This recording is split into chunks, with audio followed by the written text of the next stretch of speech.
வணக்கம் நண்பர்களே. என்னையா இது ஒரு மனசாட்சி வேண்டாமா? பணத்துக்காகவும் இந்த மக்களோட ஓட்டுக்காகவும் இந்த மக்கள் விழிப்புணர்வு அடையாத இருக்கிறதுக்காகவும் நீங்க என்னெல்லாம் செய்வீங்கன்னு இதுல இருந்தே அப்பட்டமா தெரியுது பாத்தீங்களா?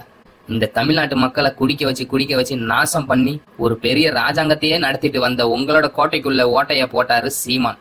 நீங்க சம்பாதிக்கிறதுக்கும் உங்களோட கட்சிக்காரர்கள் தொண்டர்கள் சம்பாதிக்கிறதுக்கும் மக்களை பகடக்காயா பயன்படுத்தி கல்லுக்கு இயற்கையான ஒரு உணவு கல்லை தடை பண்ணி மக்களை குடிக்க வச்சு நாசம் பண்ண உங்களுக்கு ஒரு பெரிய மரணடியை கொடுத்தாரு சீமான். பல ஆண்டுகளா கல்லுக்கு தடை வச்சு இந்த மக்களை குடிக்க வச்சு நாசம் பண்ணிக்கல. அதுக்கு எல்லாத்துக்கும் ஒரு முற்றுப்புள்ளியை கொண்டு வந்து விட்டார் சீமான். ஆனா இதுல பெரிய கேள்வி என்னன்னா, இந்த ஆளும் அரசு இதுக்கு என்ன பண்ண போகுதுன்றதான். அது மட்டும் இல்லாத பல தொண்டர்கள் போய் ஐயா ஸ்டாலின் கிட்ட சொன்னாங்க, இதுக்கு நீங்க ஏதோ ஒண்ணு பண்ணுவாங்க, மேல வழக்கு போடணும் அப்படி இப்படின்ட்டு. ஆனா அதுக்கு கொடுத்தாங்க வேற ஒரு பதில், செம்மையான ஒரு பதில்.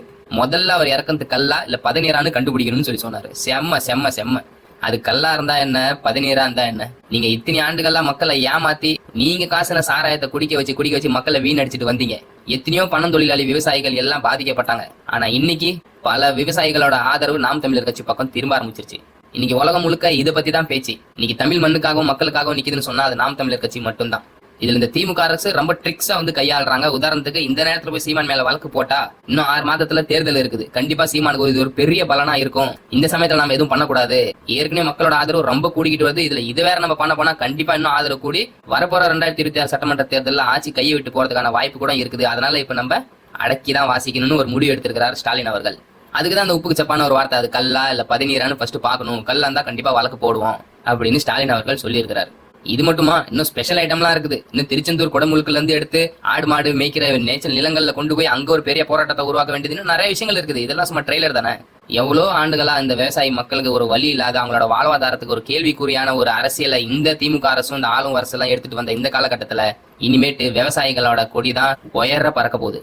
அதுக்கு ஒரு துணியா இருக்கிற நாம் தமிழர் கட்சிக்கு ஆதரவு தினம் கூடிக்கிட்டே தான் வருது. இந்த போராட்டம் இதோட நிக்க போறது இல்ல. நாம் தமிழர் கட்சி சீமான் அவர்கள் கல் இறக்கிறதுக்கு அனுமதி தர வரைக்கும் இந்த போராட்டம் நடத்த தான் போறாரு. கண்டிப்பா தமிழ்நாட்டுக்குள்ள கல் இறக்கப்படும். பணமரம் சார்ந்து இருக்கிற தொழிலாளிகளுக்கு எல்லாம் ஒரு நல்ல விடிவு காலம் பிறக்கும். அதே போல் டாஸ்மார்க்கோட வியாபாரம் படுக்கும். இதில் தமிழ் மக்கள் விழிப்புணர்வு அடைவார்கள்.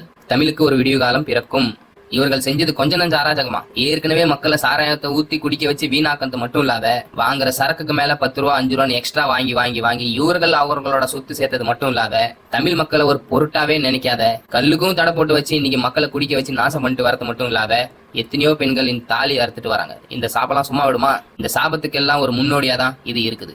இதை பத்தி உங்களோட கருத்து என்னவோ நீங்க கமெண்ட் பாக்ஸ்ல தெரிவிங்க. வீடியோ பிடிச்சிருந்தா லைக் பண்ணுங்க. அது மட்டும் இல்லாத இந்த சேனலுக்கு ஆதரவு இருக்கிற மாதிரி நம்ம தமிழ் சேனலை சப்ஸ்கிரைப் பண்றேங்க. நண்பர்களே, இது வெறும் ட்ரெய்லர் தான். இன்னும் மெயின் பிக்சர் பாக்கி இருக்கு. நன்றி, வணக்கம்.